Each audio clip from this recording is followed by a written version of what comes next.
നമസ്കാരം. MMC health ടോക്കിലേക്ക് എല്ലാവർക്കും സ്വാഗതം. ഞാൻ doctor Ramesh, group CEO, Malabar medical college hospital, Ulliyeri. ഇന്ന് നമ്മോടൊപ്പം doctor Rajesh Nair P, consultant neuro surgeon and associate professor, Malabar medical college hospital നമ്മോടൊപ്പം ഇന്ന് ചേരുന്നു. Welcome doctor. ഡോക്ടർ, ഇന്ന് മിക്കവാറും എല്ലാവർക്കും ഈ പറഞ്ഞ പോലെ കഴുത്തിൻ്റെ വേദന അനുഭവപ്പെടാറുണ്ട്. മെഡിക്കൽ സയൻസിൽ അതിന് സെർവിക്കൽ സ്പോണ്ടിലോസിസ് എന്ന് പറയപ്പെടുന്നു. ഇതേക്കുറിച്ചൊന്ന് വിവരിക്കാമോ ഡോക്ടർ? സെർവൈക്കൽ സ്പോണ്ടിലോസിസ് അല്ലെങ്കിൽ കഴുത്തിലെ തേയ്മാനം എന്ന് പറയുന്നത് ഇന്ന് വളരെ സാധാരണമായി കണ്ടുവരുന്ന ഒരു അസുഖമാണ്. കഴുത്തിലെ വേദന തന്നെയാണ് ഇതിൽ ഏറ്റവും പ്രധാനമായി കണ്ടുവരുന്ന ഒരു ലക്ഷണം. അപ്പോൾ കഴുത്തിലെ വേദനകളും സെർവൈക്കൽ സ്പോണ്ടിലോസിസ് സംബന്ധമായ ലക്ഷണങ്ങളും, ഇതിൽ ഏതൊക്കെ ലക്ഷണങ്ങളെയാണ് നമ്മൾ കരുതിയിരിക്കേണ്ടത്, ഏതൊക്കെ ലക്ഷണങ്ങളാണ് നമ്മൾ പ്രാധാന്യം കൊടുക്കേണ്ടത്, ഇതിനെക്കുറിച്ചാണ് നമ്മൾ ഇന്ന് കൂടുതലായും സംസാരിക്കാൻ പോകുന്നത്. ഡോക്ടർ, എന്തൊക്കെയാണ് ഈ സെർവിക്കൽ സ്പോണ്ടിലോസിസിൻ്റെ സാധാരണ കണ്ടുവരുന്ന ലക്ഷണങ്ങൾ? സെർവൈക്കൽ സ്പോണ്ടിലോസിസിൽ നമ്മൾ സാധാരണയായി കണ്ടുവരുന്ന, ഏറ്റവും കൂടുതലായി കണ്ടുവരുന്ന ലക്ഷണം കഴുത്തിൻ്റെ വേദനകൾ തന്നെയാണ്. കഴുത്തിൻ്റെ വേദന എന്ന് പറയുമ്പോൾ നമ്മൾ കഴുത്തിൽ നിന്ന് കൈകളിലേക്ക് പടരുന്ന വേദനകൾ, കഴുത്ത് തിരിക്കുമ്പോഴും മടക്കുമ്പോഴും ഉണ്ടാകുന്ന വേദനകൾ, ഇത് തന്നെയാണ് ഏറ്റവും കൂടുതലായും ഏറ്റവും പ്രധാനമായും കണ്ടുവരുന്ന ലക്ഷണങ്ങൾ. ഇത് കൂടാതെ നമ്മൾ പിന്നീട് തേയ്മാനം കൂടുന്നതനുസരിച്ചും അതിന് കഴുത്തിലൂടെ പോകുന്ന സ്പൈനൽ കോർഡിന് മർദ്ദം, പ്രഷർ കൂടുതൽ വരുന്ന സമയങ്ങളിലും കൈകളിലേക്കും കാലുകളിലേക്കുമുള്ള തരിപ്പ്, നടക്കാനുള്ള ബുദ്ധിമുട്ടുകൾ, കൈകൾക്കും കാലുകൾക്കും ശക്തി കുറയുക, ബലം കുറവ്, സ്റ്റിഫ്നെസ്, മൂത്രം ഒഴിക്കുന്നതിനുള്ള ബുദ്ധിമുട്ടുകൾ, മൂത്രം പോകാൻ പറ്റാതിരിക്കുക, അല്ലെങ്കിൽ ചിലർക്ക് പിടിച്ചു വെക്കാൻ പറ്റാതിരിക്കുക, ഇങ്ങനെയുള്ള ലക്ഷണങ്ങളാണ് സാധാരണയായും കണ്ടുവരുന്നത്. പക്ഷേ കഴുത്ത് വേദന എന്ന് പറയുന്നത് തന്നെയാണ് ഇതിൽ ഏറ്റവും കൂടുതലായും ഏറ്റവും സാധാരണമായും നമ്മൾ കണ്ടുവരുന്ന സെർവൈക്കൽ സ്പോണ്ടിലോസിൻ്റെ ലക്ഷണങ്ങൾ. ഇപ്പോൾ ഡോക്ടർ പറഞ്ഞ ആ ഒരു സെർവിക്കൽ സ്പോണ്ടിലോസിസിനെ കുറിച്ച് വിവരിച്ചല്ലോ. അപ്പം അതിൽ നിന്ന് ഒരു കേൾവിക്കാരൻ എന്നുള്ള നിലയിൽ നമ്മൾ പേടിക്കുന്ന ഒരു കാര്യം, ഇപ്പോൾ ഇതുവരെ നമ്മൾ ശ്രദ്ധിക്കാത്തൊരു കാര്യവും, ഒരു മൂത്രമൊഴിക്കാനൊരു തടസ്സമോ, കയ്യിലൊരു തരിപ്പ് വരികയോ, അല്ലെങ്കിൽ ഇപ്പോൾ ഡോക്ടർ പറഞ്ഞ വേറെ പല സിംറ്റംസും അതിലുണ്ട്. ഇതൊക്കെ വരികയാണെങ്കിൽ നമ്മൾ അതാത് സ്പെഷ്യാലിറ്റീസിന് വേണ്ടിയിട്ടായിരുന്നു നമ്മൾ ഫോക്കസ് ചെയ്തുകൊണ്ടിരുന്നത്. നമുക്ക് ഈ കഴുത്ത് വേദന ഇതുമായിട്ട് എന്തെങ്കിലും ഒരു ബന്ധമുണ്ടോ എന്നുള്ളൊരു തിരിച്ചറിവ് പോലും ഉണ്ടായിരുന്നില്ല. എന്തായാലും ഡോക്ടർ ഇത് പറഞ്ഞപ്പോൾ പ്രേക്ഷകർക്ക് ഉറപ്പായിട്ടും ഇങ്ങനെ വരുമ്പോൾ അവർ ഒന്ന് ആലോചിക്കും, ഈ പറഞ്ഞ സ്പോണ്ടിലോസിസിൻ്റെ ഒരു ഇമ്പാക്റ്റ് കൂടെ ഉണ്ടോ എന്നുള്ളത്. അതോടൊപ്പം തന്നെ ഡോക്ടർ, ഈ എല്ലാ കഴുത്ത് വേദനകളും ഡിസ്ക് റിലേറ്റഡ് ആണോ? അതെങ്ങനെ തിരിച്ചറിയാൻ പറ്റും? ഒരിക്കലുമല്ല. എല്ലാ കഴുത്തിൽ വേദനകളും ഒരിക്കലും ഡിസ്ക് റിലേറ്റഡ് വേദനകളല്ല. കഴുത്ത് വേദന എന്ന് പറയുന്നതിന് നമുക്ക് ഒരുപാട് കാരണങ്ങൾ പറയാം. നമുക്ക് തൊണ്ടയിലുള്ള ടോൺസിലൈറ്റിസ് മുതൽ കഴുത്തിലുണ്ടാകുന്ന ഒരു മുഴകൾ വരെയുള്ള നമുക്ക് ഒരുപാട് കാരണങ്ങൾ നമുക്ക് കഴുത്ത് വേദനകൾക്കായിട്ട് പറയാൻ പറ്റും. പക്ഷേ സെർവൈക്കൽ സ്പോണ്ടിലോസ് അതിലെ ഒരു കാരണം മാത്രമാണ്. ഇതെങ്ങനെ തിരിച്ചറിയാമെന്നുള്ളതാണ്. സെർവൈക്കൽ സ്പോണ്ടിലോസിൻ്റെ കഴുത്ത് വേദനകളിൽ യൂഷ്വലി നമുക്ക് കഴുത്തിൻ്റെ പുറകിലാണ് നമുക്ക് തുടങ്ങുന്നത്.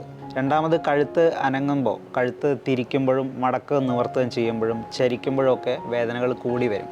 തേയ്മാനം ഉള്ളത് കൊണ്ടാണ് അങ്ങനെ സംഭവിക്കുന്നത്. പിന്നീട് ഈ കഴുത്ത് വേദനകൾ കൂടുന്നതനുസരിച്ച് നമുക്കത് പതുക്കെ തലയിലേക്കും കൈകളിലേക്കും വ്യാപിക്കുന്നതായിട്ട് കാണാൻ പറ്റും. കൂടുതലായും നമ്മൾ ശ്രദ്ധിക്കേണ്ടത് എന്ന് പറയുന്നത് കഴുത്തിൻ്റെ പുറകിലുണ്ടാകുന്ന വേദനകളും കഴുത്തിൻ്റെ മൂവ്മെൻറ്റ്സ്, അതായത് കഴുത്ത് അനങ്ങുമ്പോഴും തിരിയുമ്പോഴും കൂടുതലുണ്ടാകുന്ന വേദനകളെയുമാണ് നമ്മൾ സെർവൈക്കൽ സ്പോണ്ടിലോസിസിൻ്റെ കഴുത്ത് വേദനയായിട്ട് സംശയിക്കേണ്ട, അല്ലെങ്കിൽ നമ്മൾ കണക്കാക്കേണ്ട ഒരു വേദന. ഡോക്ടർ, സാധാരണയായി ഡിസ്ക് സംബന്ധമായ പ്രോബ്ലംസ് ഉണ്ടായാൽ എല്ലാവരുടെയും മനസ്സിലുണ്ടാകുന്ന ഒരു ഫീലാണ് ഒരു സർജിക്കൽ ഇൻ്റർവെൻഷൻ വേണ്ടി വരും, അല്ലെങ്കിൽ ഒരു സർജറി ചെയ്യേണ്ടി വരും എന്നുള്ളത്. ചില സന്ദർഭങ്ങളിൽ ഡോക്ടേഴ്സിൻ്റെ റെക്കമെൻഡേഷൻ ഈ ഫ്രീ ഹാൻഡ് എക്സസൈസ് ചെയ്യുക, മരുന്ന് കഴിക്കുക, പിന്നെ കുറേ നാളുകൾക്ക് ശേഷം ഒരു സർജറി ചെയ്യേണ്ടി വരും, എന്തായാലും ഒരു സർജറി ചെയ്യേണ്ടി വരും. ഇതേക്കുറിച്ചൊന്ന് പറയാമോ ഡോക്ടർ? സെർവൈക്കൽ സ്പോണ്ടിലോസിസ് എന്ന് പറഞ്ഞാൽ ശരിക്കും പറഞ്ഞാൽ നമ്മൾ പ്രായം കൊണ്ടുവരുന്ന തേയ്മാനമാണ്. പ്രായം കൂടുന്നതനുസരിച്ച് തേയ്മാനം കുറേശ്ശെ ആണെങ്കിലും നമുക്ക് കൂടി വരും എല്ലാ ആളുകളിലും. ഇപ്പം നമ്മൾ തുടക്കത്തിൽ ഇതേപോലെ ഒരു കഴുത്ത് വേദനയുമായിട്ടൊരു രോഗി വരുന്നു, നമ്മളൊരു സെർവൈക്കൽ സ്പോണ്ടിലോസിസ് എന്ന് പറയുന്നത് നമ്മൾ അവർക്ക് അസുഖം കണ്ടുപിടിക്കുന്നു എന്ന് വയ്ക്കുക. അതിനുശേഷം നമ്മൾ തുടക്കത്തിൽ ഒരു സ്റ്റേജിൽ ചിലപ്പോൾ അവർക്ക് സർജറി വേണ്ടി വരില്ലായിരിക്കും. അവർക്ക് കഴുത്തിൻ്റെ എക്സസൈസുകളും ഫിസിയോതെറാപ്പിയും കുറച്ച് ലൈഫ് സ്റ്റൈൽ മോഡിഫിക്കേഷനും മാത്രമേ മതിയായിരിക്കുള്ളൂ. പക്ഷേ ഈ പ്രായം കൂടുന്നതനുസരിച്ച് അവരുടെ തേയ്മാനം നമ്മൾ കുറച്ച് കൂടിക്കൊണ്ടിരിക്കും. അപ്പോൾ നമ്മൾ അവരൊരു റിസ്ക് ഫാക്ടേഴ്സ് അനുസരിച്ചും അവരുടെ പ്രായം കൊണ്ടുവരുന്ന പ്രശ്നങ്ങളനുസരിച്ചും ചിലപ്പോൾ ഭാവിയിൽ സർജറി വേണ്ടി വന്നേക്കാം എന്നുള്ളൊരു ഉപദേശം നമുക്ക് അവർക്ക് എപ്പോഴെങ്കിലും കൊടുക്കേണ്ടി വരും. ഇങ്ങനെയാണ് ഇത് പ്രോഗ്രസ് ചെയ്യുക. സാധാരണഗതിയിൽ നമുക്ക് പലപ്പോഴും നമുക്കൊരു തുടക്കത്തിലൊരു സെർവൈക്കൽ സ്പോണ്ടിലോസിസ് കണ്ടുപിടിച്ചാൽ തന്നെ പലപ്പോഴും അവർക്കൊരു സർജറി വേണ്ടി വരുന്നത് വർഷങ്ങൾക്ക് ശേഷമായിരിക്കും. അപ്പോൾ നമ്മളൊരു തുടക്കത്തിലൊരു എക്സസൈസോ ഫിസിയോതെറാപ്പിയോ ചെയ്തു പോകുന്നവരിൽ ചിലപ്പോൾ ഈ വർഷങ്ങൾ ചിലപ്പോൾ നമുക്ക് ഒരുപാട് വർഷങ്ങൾ പ്രൊലോങ് ചെയ്യാൻ പറ്റും. അതായത് ചിലപ്പം ചിലർക്കൊരു നമ്മൾ ശ്രദ്ധിക്കാതെ വിട്ടാൽ ഒരു 3-4 വർഷം കൊണ്ട് സർജറി വേണ്ടി വരുന്ന ഒരു അവസ്ഥയിൽ എത്തുന്ന ഒരാളെ നമ്മൾ വളരെ ലൈഫ് സ്റ്റൈൽ നല്ല രീതിയിൽ ശ്രദ്ധിച്ചു പോവുകയും അതിനോട് കൂടെ നല്ല രീതിയിൽ എക്സസൈസ് ഫിസിയോതെറാപ്പി ചെയ്തു പോവുകയും ചെയ്യുന്നവരാണെങ്കിൽ ചിലപ്പോൾ നമുക്കത് ചിലപ്പോൾ ഒരു 10 വർഷത്തേക്കോ 12 വർഷത്തേക്കോ വളരെ ഈസി ആയിട്ട് പ്രൊലോങ് ചെയ്യാനും പറ്റും. ഡോക്ടർ, അപ്പോൾ ഇതിൻ്റെ ഇടയ്ക്ക് ഞാനൊന്ന് ചോദിച്ചോട്ടെ, ഈ ഡോക്ടർ പറഞ്ഞ ലൈഫ് സ്റ്റൈൽ മോഡിഫിക്കേഷൻ അല്ലെങ്കിൽ എക്സസൈസ് എന്നൊക്കെ പറഞ്ഞല്ലോ, ഇപ്പോൾ ഓൾറെഡി ഇവർക്കൊരു വേദന അനുഭവപ്പെട്ടിരിക്കുന്നവരാണ്. അപ്പോൾ ഈ വേദന അപ്പോഴും എക്സിസ്റ്റ് ചെയ്യില്ലേ? അതിനെന്തെങ്കിലും ഒരു പരിഹാരമുണ്ടോ? വേദന എന്ന് പറയുന്നതിന് നമുക്ക് പല രീതിയിൽ നമുക്ക് കൺട്രോൾ ചെയ്യാൻ പറ്റും. നമുക്കതിന് മരുന്നുകളുണ്ട്, മെഡിക്കേഷൻസ് ഉണ്ട്. തുടക്കത്തിൽ മെഡിക്കേഷൻസ് ഉണ്ട്, ഓയിൻമെൻറ്റ്സ് അപ്ലൈ ചെയ്യാൻ പറ്റും, ലോക്കൽ ഇഞ്ചെക്ഷൻസും സ്റ്റിറോയിഡ്സും ഉണ്ട്. ഇതെല്ലാം വഴി നമുക്ക് ഉള്ള വേദനയെ നമുക്ക് കൺട്രോൾ ചെയ്യാനും കുറച്ചെടുക്കാനും പറ്റും. പിന്നീട് നമുക്ക് ഈ വേദന വരാതെ നോക്കുന്നതിലാണ് നമ്മുടെ കാര്യം. അതിനു വേണ്ടിയാണ് നമ്മളെ ഇരുത്തം, നമ്മൾ ഇരിക്കുന്നതിൻ്റെ പൊസിഷൻ, നമ്മൾ കിടക്കുന്നതിൻ്റെ പൊസിഷൻ, നമ്മൾ സ്ഥിരം ജോലി ചെയ്യുന്നതിൻ്റെ പൊസിഷൻ എല്ലാം നമ്മൾ അതിനനുസരിച്ച് ഒന്ന് അഡ്ജസ്റ്റ് ചെയ്യുകയും മോഡിഫൈ ചെയ്യുകയും ചെയ്യണം. ഒരു എക്സാമ്പിൾ പറഞ്ഞു കഴിഞ്ഞാൽ നമ്മൾ കൂടുതൽ കുനിഞ്ഞിരുന്ന് വർക്ക് ചെയ്യുന്നത്, അപ്പോൾ ഇന്ന് കൂടുതലായി കണ്ടുവരുന്നതാണ്, നമ്മൾ ലാപ്ടോപ്പിലായാലും ഫോണിലായാലും നമ്മൾ ഒരുപാട് കുനിഞ്ഞിരുന്ന് ജോലി ചെയ്യുന്നവരുണ്ട്. ഈ പോസ്റ്ററുകൾ കഴിയാവുന്ന അത്രയും കുറച്ച് വെക്കണം. കിടക്കുന്ന പൊസിഷൻസ്, വലിയ വലിയ തലയണകൾ, കഴുത്ത് മടങ്ങിയിരിക്കുന്ന രീതിയിലുള്ള വലിയ വലിയ പില്ലോസ് ഒഴിവാക്കണം. ഇങ്ങനെയുള്ള പോസ്റ്റർ കറക്ഷൻസ് ചെയ്യണം. ഇരിക്കുമ്പോഴും നിൽക്കുമ്പോഴും നടക്കുമ്പോഴും ഇരിക്കുമ്പോഴുള്ള പോസ്റ്ററുകൾ നമ്മൾ കറക്റ്റ് ചെയ്യണം. അതിനോട് കൂടെ തന്നെ നമ്മൾ കഴുത്തിൻ്റെ മസിലുകളെ ശക്തിപ്പെടുത്താനുള്ള എക്സസൈസുകൾ തുടർച്ചയായി ചെയ്യുകയും വേണം. ഇങ്ങനെ ചെയ്യുന്ന ആളുകളിൽ ഒരിക്കലൊരു വേദന നമുക്ക് മരുന്നുകൾ കൊണ്ടോ ഇത് റെസ്റ്റ് കൊണ്ടോ കൺട്രോൾ ചെയ്യാൻ പറ്റുകയാണെങ്കിൽ രണ്ടാമത് വരാതിരിക്കാൻ വേണ്ടിയിട്ട് നമുക്ക് ഒരുപാട് ഗുണം ചെയ്യുന്നത്. ഡോക്ടർ, ഈ കഴുത്തുവേദന സാധാരണയായി കൂടുതലും കാണപ്പെടുന്നത് ഏതൊക്കെ തരത്തിൽ ജോലി ചെയ്യുന്ന ആൾക്കാരിലാണ്? ഒന്ന്. രണ്ട്, ഇതിൻ്റെ ഒരു പ്രോഗ്രഷൻ വളരെ ഫാസ്റ്റായിട്ടാണോ ഉണ്ടാവുക, അതേ സ്ലോ ആയിട്ടാണോ ഇത് കയറി വരുന്നത്? അതേക്കുറിച്ചൊന്ന് വിവരിക്കാമോ? സെർവൈക്കൽ സ്പോണ്ടിലോസിസ് എന്ന് പറയുന്നതിൻ്റെ കഴുത്ത് വേദന ഇപ്പോൾ നമ്മളൊരു കാലങ്ങളായിട്ട് നോക്കിക്കഴിഞ്ഞാൽ പണ്ട് കാലങ്ങളിൽ കൂടുതലും നമ്മൾ തലയിൽ ഭാരമെടുത്ത് ജോലി ചെയ്യുന്നവർ, കഴുത്തിലും ഷോൾഡറിലും ഒരുപാട് ഭാരമെടുത്ത് ജോലി ചെയ്യുന്ന ആളുകളിലാണ് കൂടുതലും കണ്ടുവന്നിരുന്നത്. പക്ഷേ ഓവർ ജനറേഷൻസ് നമ്മളൊരു ചേഞ്ച് കാണുന്നത് ഇന്ന് കൂടുതലും നമ്മൾ കുനിഞ്ഞിരുന്ന് ഒരുപാട് ജോലികൾ ചെയ്യുന്ന ആളുകളുണ്ട്. ലാപ്ടോപ്പിലായാലും ഫോണിലായാലും എന്ത് സിസ്റ്റത്തിലായാലും നമ്മൾ ഒരുപാട് കുനിഞ്ഞിരുന്ന് ജോലി ചെയ്യുന്ന ആളുകളിലായതുകൊണ്ട് തന്നെ വളരെ കുറഞ്ഞ പ്രായത്തിൽ തന്നെ ഇന്ന് സെർവൈക്കൽ സ്പോണ്ടിലോസിൻ്റെയും കഴുത്ത് വേദനകളും കൂടുതലായും ഇന്ന് കണ്ടുവരുന്നുണ്ട്. അപ്പോൾ നമ്മളൊരു ജോലിയുമായി ബന്ധപ്പെട്ട് ചോദിച്ചു കഴിഞ്ഞാൽ ഇന്ന് ഈ കണ്ടുവരുന്ന നമ്മൾ ലക്ഷണങ്ങൾ കൂടുതലും കണ്ടുവരുന്നത് കൂടുതലായും കുനിഞ്ഞിരുന്നും ഇതിലും വർക്ക് ചെയ്യുന്ന ആളുകളിൽ ഒരുപാട് ഈ ലക്ഷണങ്ങൾ കണ്ടുവരുന്നുണ്ട്. അങ്ങനെയുള്ള ആളുകളാണ് ഈ കഴുത്തുവേദന കൂടുതൽ ശ്രദ്ധിക്കേണ്ടത് എന്നാണ് നമ്മൾ പറയുന്നത്. രണ്ടാമതായി ഇതിൻ്റെ ഒരു പ്രോഗ്രഷൻ. ഈ കാര്യങ്ങളിൽ ഇതുപോലെ ജോലി ചെയ്യുന്ന ആളുകളിൽ നമ്മളെപ്പോഴും അതിന് വേണ്ട കരുതലുകളും മുൻകരുതലുകളും എടുക്കുക തന്നെ വേണം. ഇല്ലെങ്കിൽ ഇതിൻ്റെ പ്രോഗ്രഷൻ സാധാരണ ഒരു സ്ലോ ആയ പ്രോഗ്രഷൻ കാണുന്ന ഒരു സെർവൈക്കൽ സ്പോണ്ടിലോസിൽ നമ്മൾ അതിൻ്റെ റിസ്ക് ഫാക്ടേഴ്സ്, അതിന് ദോഷമുള്ള കാര്യങ്ങൾ നമ്മൾ കൂടുതൽ ചെയ്യുകയാണെങ്കിൽ അത് കുറച്ചുകൂടെ ഫാസ്റ്റായിട്ട് പ്രോഗ്രസ് ചെയ്യുന്നതായിട്ടാണ് കാണുന്നത്. ഇപ്പോൾ ഓൾറെഡി ഒരു ചെറിയ തേയ്മാനമുള്ള ഒരാളിൽ നമ്മൾ വീണ്ടും തുടർന്ന് ഇതേപോലത്തെ ജോലികൾ ഒരുപാട് ചെയ്യുകയാണെങ്കിൽ, അല്ലെങ്കിൽ തലയിലോ ഷോൾഡറിലോ ഭാരം എടുത്തിട്ടുള്ള ജോലികൾ ഒരുപാട് ചെയ്യുകയാണെങ്കിൽ, കുനിഞ്ഞിരുന്നിട്ടുള്ള ജോലികൾ ഒരുപാട് ചെയ്യുകയാണെങ്കിൽ ഇതിൻ്റെ പ്രോഗ്രഷൻ സാധാരണ ഒരു 3-4 വർഷം അല്ലെങ്കിൽ ഒരു കൊണ്ട് പ്രോഗ്രസ് ചെയ്യേണ്ടത് അതിലും കുറഞ്ഞ സമയത്തിൽ ചിലപ്പോൾ ഒരു 1-2 വർഷത്തിൽ ഫാസ്റ്റായിട്ട് പ്രോഗ്രസ് ചെയ്യുന്നതായിട്ട് നമുക്ക് കാണാൻ പറ്റും. അതാണ് ഇതിൻ്റെ കഴുത്തുവേദന ശ്രദ്ധിക്കണം എന്ന് പറയുന്നതിൻ്റെ ഒരു കാരണം.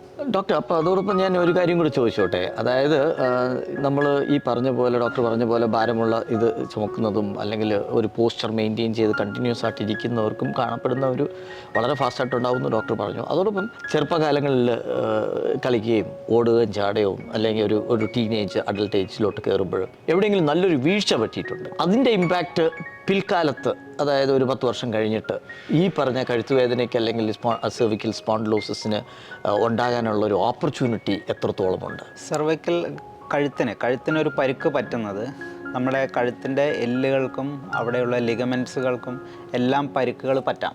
നമുക്കൊരു ശക്തമായ വീഴ്ച അല്ലെങ്കിൽ കഴുത്തിന് ശക്തമായ ഒരു പരിക്ക് പറ്റുന്ന ഒരാളുകൾ. പക്ഷേ യൂഷ്വൽ സിറ്റുവേഷനിൽ സാധാരണഗതിയിൽ നമ്മളൊരു ചെറുപ്രായത്തിലൊരു പരിക്ക് പറ്റുന്ന ആളുകളിൽ അതുപോലെയുള്ള പരിക്കുകൾ ഒരു 80-90% ആളുകളിൽ നല്ല രീതിയിൽ ഉണങ്ങി വരുന്നതായിട്ടാണ് കാണാറുള്ളത്. ചില ആളുകളിൽ ചിലപ്പം അത് നല്ല രീതിയിൽ ഉണങ്ങാത്ത ഒരാളുകളാണെങ്കിൽ പ്രായത്തോടടുപ്പിച്ച് അവർക്കൊരു തേയ്മാനം എങ്ങനെയായാലും വന്നു തുടങ്ങുമല്ലോ. അതിനോടടുപ്പിച്ച് ചിലപ്പം അവരുടെ പ്രോഗ്രഷൻ കുറച്ചും കൂടെ സ്പീഡിലായിട്ട് കാണാറുണ്ട്, അവിടെയുള്ള ഇളക്കങ്ങൾ കൂടുതലായിട്ട് കാണാറുണ്ട്. പക്ഷേ ഒരു ചെറുപ്രായത്തിലുണ്ടാകുന്ന ഒരു പരിക്ക് മാത്രമാണോ ഇതിനുള്ളൊരു റിസ്ക് ഫാക്ടർ എന്ന് വെച്ച് കഴിഞ്ഞാൽ അങ്ങനെയല്ല.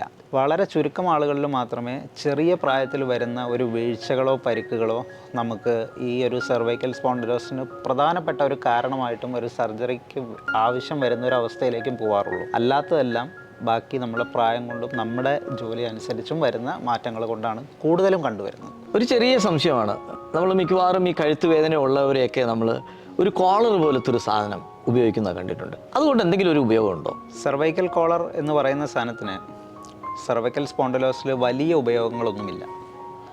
പ്രധാനമായിട്ടും നമ്മളിപ്പോൾ കഴുത്ത് വേദനയുണ്ട് എന്ന് പറയില്ലേ, അപ്പോൾ കഴുത്ത് വേദനയുള്ള ഒരാളുകളിൽ കഴുത്ത് വേദന കുറയാൻ വേണ്ടി മാത്രം കുറച്ച് ദിവസങ്ങൾക്ക് കഴുത്തിൻ്റെ അനക്കം കുറയ്ക്കാൻ വേണ്ടി മാത്രമാണ് നമ്മൾ പ്രധാനമായും സെർവൈക്കൽ കോളർ യൂസ് ചെയ്യുന്നത്. ഒരു സെർവൈക്കൽ സ്പോണ്ടിലോസിൽ ഒരുപാട് കാലം സെർവൈക്കൽ കോളർ ഉപയോഗിക്കുന്നത് ഒരിക്കലും അധികം അഡ്വൈസബിൾ അല്ല.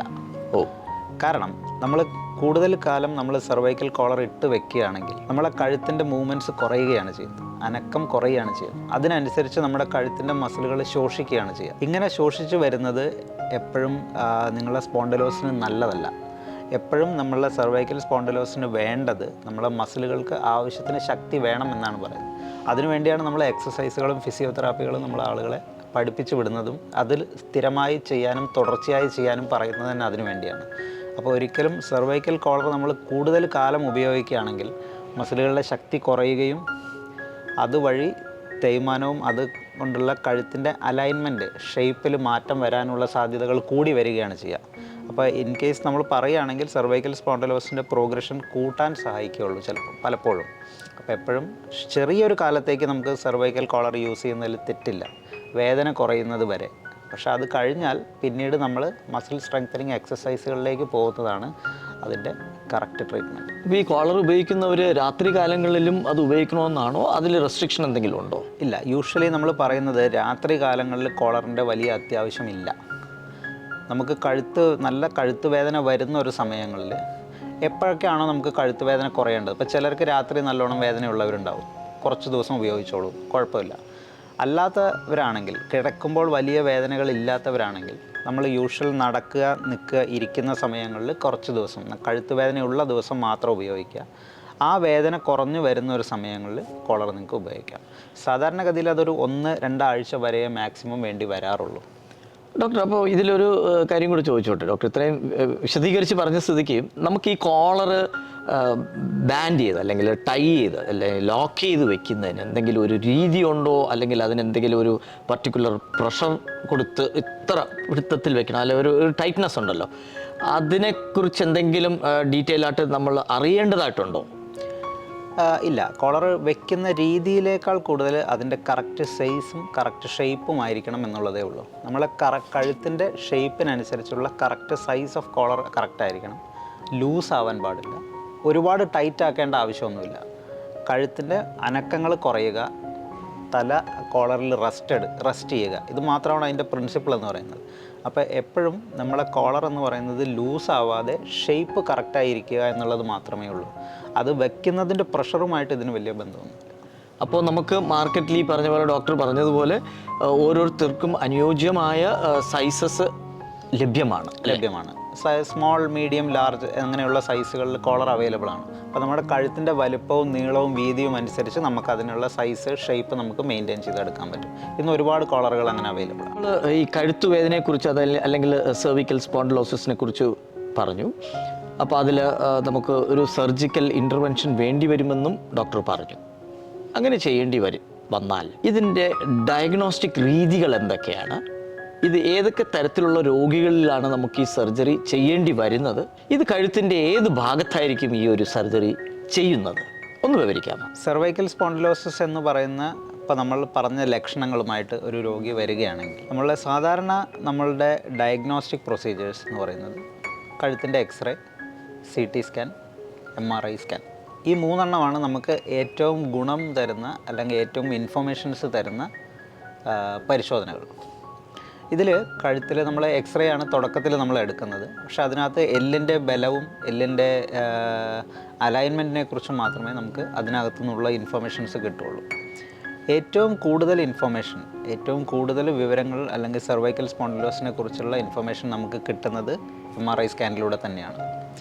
ഒരു MRI സ്കാൻ, കഴുത്തിൻ്റെ ഒരു MRI സ്കാൻ എടുക്കുന്നതിലൂടെയാണ് നമുക്ക് കഴുത്തിൻ്റെ തേയ്മാനം അല്ലെങ്കിൽ ഡിസ്കിൻ്റെ തേയ്മാനം എത്ര കണ്ടുണ്ട്, അവിടെയുള്ള ലിഗമെൻറ്റുകളുടെ തേയ്മാനം എത്രയുണ്ട്, എല്ലുകളുടെ തേയ്മാനം എത്രയുണ്ട്, അതിനുള്ളിലുള്ള സ്പൈനൽ കോഡ് അല്ലെങ്കിൽ ഞരമ്പുകൾ എത്ര അതിൽ കുടുങ്ങി അല്ലെങ്കിൽ എത്ര അതിന് മേലെ പ്രഷറുണ്ട്, അതിൽ എന്തെങ്കിലും പെർമനൻറ്റ് ഡാമേജുകൾ അതിനകത്ത് സംഭവിച്ചിട്ടുണ്ടോ, അതിലേക്ക് രക്തോട്ടം ശരിയായിട്ട് രീതിയിൽ വരുന്നുണ്ടോ, ഇതിനെക്കുറിച്ചുള്ള ഇൻഫർമേഷൻസ് എല്ലാം നമുക്ക് കിട്ടുന്നതും നമുക്കൊരു MRI സ്കാനിലൂടെയാണ്. ഈ തീരുമാനങ്ങളിലൂടെയാണ് നമ്മളിതിലൊരു ശസ്ത്രക്രിയ അല്ലെങ്കിൽ ഒരു ഓപ്പറേഷൻ വേണോ വേണ്ടയോ എന്ന തീരുമാനവും എടുക്കുന്നത്. നമുക്കൊരു ഏറ്റവും ഇൻഫോർമേറ്റീവ് ആയിട്ടുള്ള അല്ലെങ്കിൽ ഏറ്റവും ഡയഗ്നോസ്റ്റിക് ആയിട്ടുള്ള ഒരു ഇൻഫർമേഷൻ എന്ന് പറയുന്നത് MRI, സെർവൈക്കൽ സ്പൈൻ MRI സ്കാനിലൂടെ തന്നെയാണ് നമുക്ക് കിട്ടുന്നത്. പിന്നെ നമ്മളൊരു ശസ്ത്രക്രിയയെക്കുറിച്ച് അല്ലെങ്കിൽ ഒരു ഓപ്പറേഷനെ കുറിച്ച് പറഞ്ഞു വരികയാണെങ്കിൽ, ഇപ്പോൾ നമ്മൾ പറഞ്ഞല്ലോ ഇതിനകത്ത് രോഗികൾക്ക് കഴുത്ത് വേദന ഉണ്ടാവാം, തരിപ്പുണ്ടാവാം, നടക്കാനുള്ള ബുദ്ധിമുട്ടുകളുണ്ടാവും, ബലക്കുറവുണ്ടാവും, സ്റ്റിഫ്നെസ് ഉണ്ടാവും. ഇതിനകത്ത് നമ്മൾ കഴുത്ത് വേദന അല്ലെങ്കിൽ ചെറിയ തരിപ്പ് ഉള്ള ആളുകളിലാണ് പലപ്പോഴും നമ്മളൊരു മരുന്നുകളിലൂടെയും ഫിസിയോതെറാപ്പികളിലൂടെയും കൺട്രോൾ ചെയ്തിട്ടും സ്റ്റെബിലൈസ് ചെയ്തിട്ടും പോകുന്നത്. ഏറ്റവും കൂടുതലായി ഓപ്പറേഷൻ അല്ലെങ്കിൽ ശസ്ത്രക്രിയ വേണ്ടി വരുന്നത് കൈയിൻ്റെയും കാലിൻ്റെയും ബലം കുറയുന്ന രോഗികളിലാണ്. ശക്തിക്കുറവ് വരിക, നമ്മൾ സാധാരണ ചെയ്യാൻ പറ്റാതിരിക്കുക, കൈ കൊണ്ട് എഴുതാൻ പറ്റാതിരിക്കുക, ഭക്ഷണം എടുത്ത് കഴിക്കാൻ പറ്റാതിരിക്കുക, സ്പീഡിൽ നടക്കാൻ പറ്റില്ല, തട്ടിത്തടഞ്ഞ് വീഴാൻ പോവുക, ബാലൻസ് പോവുക, ഇരുന്ന സ്ഥലത്ത് നിന്ന് എണീക്കാൻ പറ്റുന്നില്ല, നടക്കാൻ പറ്റുന്നില്ല, സ്റ്റെപ്പ് കയറുക, ഇറങ്ങാൻ പറ്റുന്നില്ല. ഇങ്ങനെയുള്ള ശക്തിക്കുറവ് വരുന്ന ആളുകളിലാണ് മിക്കവാറും, ഇങ്ങനെയുള്ള ആളുകളിൽ പലപ്പോഴും ഈ ഡിസ്ക് തേയ്മാനം സംഭവിച്ച് അതിൻ്റെ ഉള്ളിലുള്ള സ്പൈനൽ കോഡിൽ നല്ല രീതിയിലുള്ള പ്രഷർ ഉണ്ടാവും. അതുകൊണ്ടാണ് ഈ ലക്ഷണങ്ങളെല്ലാം വരുന്നത്. അങ്ങനെയുള്ള ആളുകളിലാണ് മിക്കവാറും ഇതിനകത്ത് ശസ്ത്രക്രിയ വേണ്ടി വരുന്നത് അല്ലെങ്കിൽ ഒരു സർജറി വേണ്ടി വരുന്നത്. അപ്പോൾ കൈകൾക്കും കാലുകൾക്കും ഉണ്ടാകുന്ന ബലക്കുറവ് തന്നെയാണ് ഇതിനകത്ത് ഓപ്പറേഷൻ ഡിസൈഡ് ചെയ്യുന്ന ഏറ്റവും പ്രധാനപ്പെട്ട ഘടകം. പിന്നെ സാർ ചോദിച്ച പോലെ കഴുത്തിൻ്റെ നമ്മൾ ഏത് ഭാഗത്താണ് നമ്മളിതിന് ശസ്ത്രക്രിയ ചെയ്യുക എന്നുള്ളത്. തേയ്മാനം, നട്ടെല്ലെന്ന് പറയുന്നത് ഒരു സിലിണ്ടറിക്കൽ ഷേപ്പിലുള്ള ഒരു സാധനമാണ്. അപ്പോൾ നമുക്ക് ഏത് ഭാഗത്താണ് നമ്മുടെ തേയ്മാനം അല്ലെങ്കിൽ ഏത് ഭാഗത്താണ് നമ്മുടെ തേയ്മാനം കൂടുതൽ എന്നനുസരിച്ചാണ് നമ്മളതിൽ ശസ്ത്രക്രിയ എവിടെ വേണമെന്നുള്ള തീരുമാനം എടുക്കുന്നത്. അപ്പോൾ ചില ആളുകളിൽ മുന്നിലായിരിക്കും, നട്ടലിൻ്റെ ഏറ്റവും മുൻവശത്തായിരിക്കും ഏറ്റവും കൂടുതൽ തേയ്മാനം ഉണ്ടാകുന്നതും ഡിസ്കുകൾ ഇളകുന്നതും. അവരെ നമ്മൾ മുന്നിലൂടെ, കഴുത്തിൻ്റെ മുന്നിലൂടെയാണ് നമ്മൾ ഓപ്പറേഷൻ ചെയ്യുന്നത്. ചില ആളുകൾക്ക് കൂടുതലായിരിക്കും, കൂടുതൽ ഡിസ്കുകൾ ഇൻവോൾവ് ചെയ്യുന്ന ആളുകളുണ്ടാവും, അല്ലെങ്കിൽ കൂടുതൽ സ്ഥലത്ത് തേയ്മാനമുള്ള ആളുകളുണ്ടാവും, പുറകിൽ കൂടുതൽ തേയ്മാനമുള്ള ആളുകളുണ്ടാവും. അങ്ങനെയുള്ള ആളുകളിലാണ് നമ്മൾ പുറകിലൂടെ ശസ്ത്രക്രിയ ചെയ്യുന്നത്. 2 സ്ഥലത്തും ശസ്ത്രക്രിയ ചെയ്യുന്നുണ്ട്. പക്ഷെ അത് രോഗികളുടെ അവസ്ഥ അനുസരിച്ചും എവിടെയാണ് അവരുടെ അസുഖം കൂടുതലുള്ളത് എന്നനുസരിച്ചുമാണ് നമ്മൾ എവിടെയാണ് ഓപ്പറേഷൻ എന്നതിനെക്കുറിച്ചൊരു തീരുമാനമുള്ളത്. ഡോക്ടർ, ഇപ്പോൾ MRI കുറിച്ച് പറഞ്ഞു, അത് 1.5 ടെസ്ല ആണ് നമ്മുടെ ഒരു സ്റ്റാർട്ടിങ് റേഞ്ച്. ആ ഒരു പറഞ്ഞ റേഞ്ചിൽ നിന്ന് എടുക്കുന്ന MRI ഔട്ട്പുട്ട് വെച്ച് ഡോക്ടറിന് അത് ക്ലിയറായിട്ട് ഡയഗ്നോസ് ചെയ്യാൻ പറ്റുമോ? പറ്റും. ഒരു 1.5 ടെസ്ല MRI യൂഷ്വലി നമ്മളുടെ കഴുത്തിലായാലും സ്പൈനൽ കോഡിലുള്ള ഞരമ്പുകളുടെ ആവശ്യത്തിനുള്ള ഇൻഫർമേഷൻസ് നമുക്ക് വളരെ ക്ലിയറായിട്ട് തന്നെ ഇതിനകത്ത് നിന്ന് ലഭിക്കുന്നതാണ്. അതുകൊണ്ട് തന്നെ നമുക്കൊരു സർജറി വേണോ വേണ്ടയോ എന്നൊരു തീരുമാനം എടുക്കുന്നതിനും തേയ്മാനം എത്രയുണ്ട് എന്നുള്ളതിനും അല്ലെങ്കിൽ ഒരു ഡിസിഷൻ മേക്കിങ്ങിൽ 1.5 ടെസ്ല MRI നമുക്ക് ധാരാളമാണ്. ഡോക്ടർ ഇപ്പോൾ പറഞ്ഞല്ലോ, നമുക്ക് ഈ ഫ്രണ്ടിൽ തേയ്മാനം വരികയോ ബാക്കിൽ തേയ്മാനം വരികയോ അതനുസരിച്ചിട്ട് ഡിസൈഡ് ചെയ്തിട്ടാണ് നമ്മളൊരു സർജറി ചെയ്യുന്നത്. ഇത് ഓപ്പൺ ആയിട്ട് ചെയ്യുന്ന ഒരു സർജറി ആയിരിക്കും. ഇതിലെന്തെങ്കിലും റിസ്ക് ഉണ്ടാവുമോ? ഒരു ഭയം ഉണ്ട് ആരായാലും. അപ്പോൾ ഒരു ചെറിയൊരു കഴുത്ത് വേദന വന്നു, അല്ലെങ്കിൽ ഈ ഡോക്ടർ ഈ പറഞ്ഞ പോലെ ഇരുന്നിടത്ത് നിന്ന് എണീക്കാൻ പറ്റുന്നില്ല, ആഹാരം എടുക്കാൻ പറ്റുന്നില്ല, കൈക്ക് ശക്തിക്കുറവ്, കാലിന് ശക്തിക്കുറവ്, അതൊക്കെ വളരെ ഡേഞ്ചറസ് ആയിട്ടുള്ളൊരു ഫീലാണ്. പക്ഷേ ഇത് കഴുത്ത് വേദനയോട് അല്ലെങ്കിൽ സെർവിക്കൽ സ്പോണ്ടിലോസിസിനോട് അനുബന്ധിച്ചാണ് ഇത് ഉണ്ടാവുന്നതെന്ന് ഇപ്പോൾ ഡോക്ടർ പറയുമ്പോഴാണ് നമ്മളത് തിരിച്ചറിയുന്നത്. എങ്കിൽ പോലും ഡോക്ടർ പറഞ്ഞ പോലെ സർജറിക്ക് നമ്മൾ കൊണ്ടുപോവുകയാണെങ്കിൽ ഇതിലൊരു റിസ്ക് ഉണ്ടോ അല്ലെങ്കിൽ ഇത് നമുക്ക് പേടിയാണ് കഴുത്തായതുകൊണ്ട്. വേറെ ഏത് ഭാഗമാണെങ്കിൽ നമ്മൾ 2 പ്രാവശ്യം ആലോചിക്കില്ല, ഇത് 2 3 പ്രാവശ്യം നമ്മൾ ആലോചിക്കും കഴുത്തിൻ്റെ ഭാഗമായതുകൊണ്ട്. അതേക്കുറിച്ചൊന്ന് ഒരു ചെറിയൊരു ഹൈലൈറ്റ് തരാമോ? കഴുത്തിൻ്റെ ശസ്ത്രക്രിയകളിൽ നമുക്ക് എല്ലാവർക്കും ഉള്ള സംശയങ്ങളാണ്. ഒരു കഴുത്തിൻ്റെ അല്ലെങ്കിൽ ഒരു സ്പൈനൽ സർജറി ചെയ്യുന്ന ആളുകളിൽ തളർന്നു പോകുമോ, അല്ലെങ്കിൽ ഫുൾ കിടപ്പിലാകുമോ, ഇതെല്ലാം എല്ലാവർക്കും ഉള്ള സംശയങ്ങളാണ്. ഉണ്ടായിരുന്നു. നമ്മൾ പണ്ട് കാലങ്ങളിൽ നിന്ന് നമ്മൾ നോക്കിക്കഴിഞ്ഞാൽ പണ്ട് കാലത്ത് സ്പൈൻ സർജറി കുറേയും കൂടെ ഡേഞ്ചറസ് ആയിരുന്നു. അതായത് കുറേയും കൂടി അപകടം പിടിച്ചതായിരുന്നു. നമ്മൾ ബലക്കുറവുകൾ പല ആളുകളിലും ഉണ്ടായിട്ടുണ്ട്. പക്ഷേ കാലം കഴിയുന്തോറും ടെക്നോളജി അഡ്വാൻസ് ചെയ്യുന്നതനുസരിച്ചും നമുക്ക് ഒരുപാട് റിസൾട്ടുകളിൽ ഒരുപാട് മാറ്റങ്ങൾ വന്നിട്ടുണ്ട്. ഇന്നത്തെ കാലത്ത് ശരിക്കും പറഞ്ഞു കഴിഞ്ഞാൽ സ്പൈൻ സർജറി ഒരുപാട് സേഫായി കഴിഞ്ഞു. നമ്മൾ പണ്ട് ഉള്ള റിസൾട്ടുകൾ വെച്ച് നോക്കിക്കഴിഞ്ഞാൽ ഇന്ന് അതിൽ നിന്ന് ഒരുപാട് മാറ്റങ്ങൾ വന്നിട്ടുണ്ട്. ടെക്നോളജിയുടെ അഡ്വാൻസ്മെൻറ്റ് തന്നെയാണ് അതിനകത്തുള്ളത്. നമ്മൾ അനസ്തീഷ്യയിൽ വന്ന അഡ്വാൻസ്മെൻറ്റ്സ്, സർജിക്കൽ ടെക്നിക്സിൽ വന്ന അഡ്വാൻസ്മെൻറ്റ്സ്, ഓപ്പറേഷൻ ചെയ്യുന്നതിന് വേണ്ടി ഉണ്ടാക്കിയിട്ടുള്ള അഡ്വാൻസ്മെൻറ്റ്സ്, മൈക്രോസ്കോപ്പുകൾ, ഇതെല്ലാം വന്നതോടുകൂടെ വളരെ സൂക്ഷ്മമായും ഞരമ്പുകളെ കണ്ടും അതിന് ഡാമേജ് വരാതെയും സർജറി ചെയ്യാൻ പറ്റുന്നൊരവസ്ഥ ഇന്നുണ്ട്. അപ്പോൾ അതുകൊണ്ട് തന്നെ നമുക്ക് റിസ്ക് ഒരുപാട് കുറവാണ് ഇന്നത്തെ കാലഘട്ടത്തിൽ. പിന്നീട് ഇന്ന് ടെക്നോളജി കൂടുന്നതനുസരിച്ച് നമുക്ക് ഇൻട്രോപ്പറേറ്റീവ് മോണിറ്ററിംഗ് എന്ന് പറയുന്ന സിസ്റ്റമുണ്ട്. അതായത് നമുക്ക് ഒരു രോഗി മയക്കത്തിൽ അല്ലെങ്കിൽ അനസ്തീഷ്യയിൽ കിടക്കുകയാണെങ്കിൽ പോലും നമുക്ക് ഞരമ്പുകളുടെ പ്രവർത്തനം നമുക്ക് അളക്കാൻ പറ്റും. അതിൽ എത്ര കുറവുണ്ട് എന്ന് വരെ നമുക്ക് അളക്കാൻ പറ്റും. അപ്പോൾ അതിനനുസരിച്ച് ഇപ്പോൾ നമ്മളൊരു സർജറി ചെയ്യുന്ന സമയത്ത് ഒരു ഞരമ്പുകൾക്കൊരു ഡാമേജ് വരുന്നുണ്ടെങ്കിൽ നമുക്ക് ആ നിമിഷം തന്നെ അറിയാൻ പറ്റാവുന്ന സംവിധാനങ്ങളുണ്ട്. അപ്പോൾ അതുകൊണ്ട് തന്നെ നമുക്ക് അതിനനുസരിച്ചുള്ള കറക്റ്റീവ് മെഷേഴ്സ് എടുക്കാനും നമുക്ക് രോഗികൾക്കൊരു ബലക്കുറവോ തളർച്ചയോ വരാതെ രക്ഷപ്പെടുത്താനും പറ്റുന്ന ഒരുപാട് സംവിധാനങ്ങൾ ഇന്നുണ്ട്. അപ്പോൾ അതുകൊണ്ട് തന്നെ പഴയ ഒരു സിറ്റുവേഷൻ വെച്ച് നോക്കുകയാണെങ്കിൽ നമുക്ക് ഇന്ന് ഒരാൾക്കൊരു ബലക്കുറവ് തളർച്ച എന്ന് പറയുന്ന ഒരു സിറ്റുവേഷൻ വരുന്നത് വളരെ അപൂർവമായി വരുന്ന ഒരു സിറ്റുവേഷനായി മാറിക്കഴിഞ്ഞു. ഇതെല്ലാം നമ്മുടെ MMCയിൽ ഈ പറഞ്ഞ ഡോക്ടർ ഇപ്പോൾ പറഞ്ഞ ഇത് നൂതന ടെക്നോളജീസ് ഇതെല്ലാം അവിടെ അവൈലബിൾ ആണോ ഡോക്ടറിൻ്റെ തിയേറ്ററിൽ?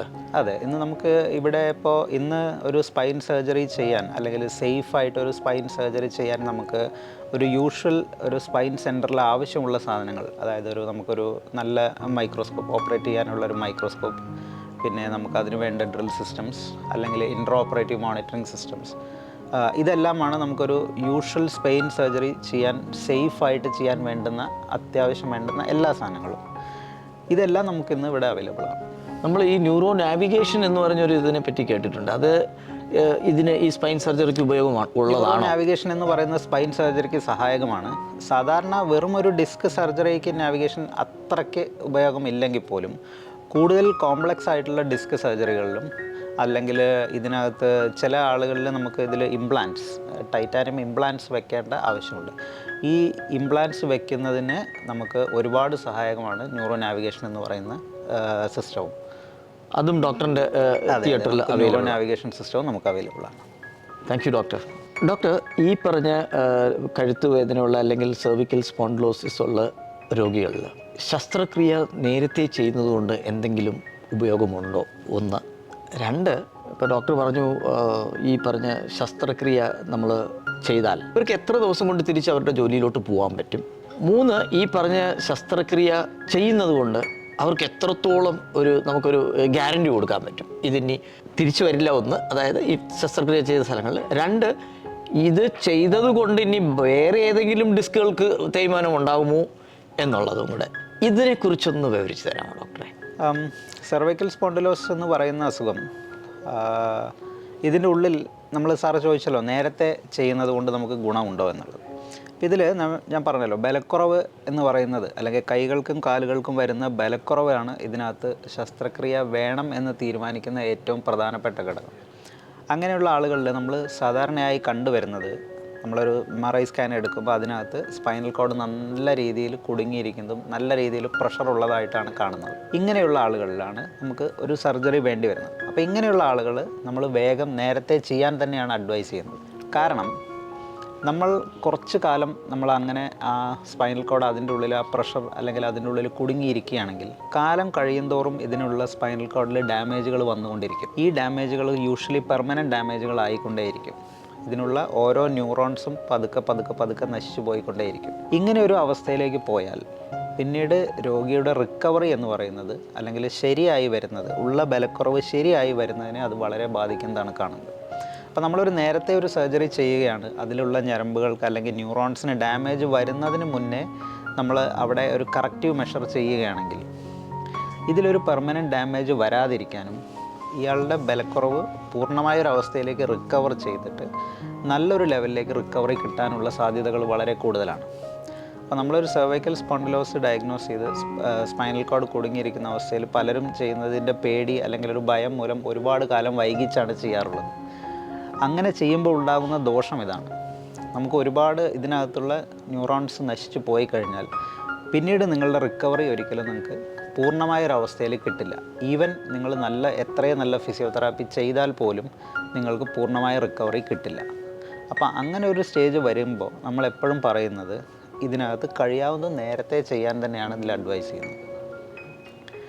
രണ്ടാമത്തെ കാര്യം, നമ്മൾ ഈ പറഞ്ഞ പോലെയാണ് ഇന്നത്തെ ടെക്നോളജിക്കൽ അഡ്വാൻസ്മെൻറ്റ്സ് കാരണം നമുക്ക് ഒരുപാട് ഞരമ്പുകൾക്ക് ഡാമേജ് ഇല്ലാതെയും ഞരമ്പുകളെ മോണിറ്റർ ചെയ്തുകൊണ്ടും സർജറി ചെയ്യാൻ പറ്റുന്നതുകൊണ്ട് ഇന്ന് ഒരുപാട് നമുക്ക് സേഫായിട്ട് തന്നെ ചെയ്യാൻ പറ്റും. അതുകൊണ്ട് തന്നെ നേരത്തെ അഡ്വൈസ് ചെയ്യുമ്പോൾ നമുക്ക് ഒരുപാട് ഭയം വരുന്ന ഒരു സിറ്റുവേഷൻ്റെ ആവശ്യമില്ല ഇന്നത്തെ ഒരു കാലത്ത്. മൂന്നാമത്തെ ഒരു കാര്യം എന്ന് പറയുമ്പോൾ നമ്മളൊരു സെർവൈക്കൽ സ്പൈൻ സർജറി കഴിഞ്ഞാൽ പലപ്പോഴും നമ്മളൊരു ഡിസ്ക് എടുക്കുന്ന ഒരാളിൽ നമുക്ക് അവിടെ ഒരു ആർട്ടിഫിഷ്യലായിട്ടുള്ള ഒരു ടൈറ്റാനിയം ഇംപ്ലാന്റ് യൂഷ്വലി എല്ലാ ആളുകളിലും നമ്മളവിടെ വെക്കാറുണ്ട്. അത് സെർവൈക്കൽ സ്പൈൻ്റെ അലൈൻമെൻറ്റ് കറക്റ്റാക്കി വെക്കാൻ വേണ്ടിയാണ്. അപ്പോൾ സാധാരണ ഒരു ശസ്ത്രക്രിയ അല്ലെങ്കിൽ ഒരു സെർവൈക്കൽ സ്പൈൻ ഓപ്പറേഷൻ കഴിയുന്ന ഒരാളിൽ നമ്മൾ പറയുന്ന യൂഷ്വൽ റെസ്റ്റ് പീരിയഡ് എന്ന് പറയുന്നത് ഒരു 1-1.5 മാസമാണ്. അത് ഈ ഇംപ്ലാന്റും ബോണും തമ്മിൽ നല്ല രീതിയിൽ ഉറച്ച് ഒരു സിംഗിൾ അലൈൻമെൻറ്റ് സ്ട്രക്ചറായി വരാനുള്ള ഒരു ടൈമാണ് നമ്മളതിന് പറയുന്നത്. ഈ ഒരു മാസത്തെ റെസ്റ്റ് പീരിയഡ് കഴിഞ്ഞാൽ പിന്നീട് നമുക്ക് നമ്മുടെ സാധാരണ ജോലികളിലേക്ക് ഇറങ്ങാവുന്നതാണ്. ഇതാണ് യൂഷ്വലി നമ്മളൊരു സർജറി കഴിഞ്ഞാലുള്ള റെസ്റ്റ് പീരിയഡും നിങ്ങൾ എപ്പോഴാണ് നമ്മൾ തിരിച്ച് ജോലിയിലേക്ക് കയറുന്നതെന്നുള്ളതും തീരുമാനിക്കുന്നത്. പിന്നെ നമ്മളുടെ ബലക്കുറവിൻ്റെ തോതനുസരിച്ച് നമ്മൾ അതിനുള്ള ഫിസിയോതെറാപ്പി സ്റ്റാർട്ട് ചെയ്യും. നല്ല ബലക്കുറവുള്ളവരാണെങ്കിൽ നമ്മൾ നല്ല രീതിയിൽ physiotherapy step by step physiotherapy ചെയ്തുകൊണ്ടേയിരിക്കും. നല്ല രീതിയിൽ ആയി വന്നതിന് ശേഷമാണ് നിങ്ങളെ വീണ്ടും ജോലിയിലേക്കാവുന്നത്.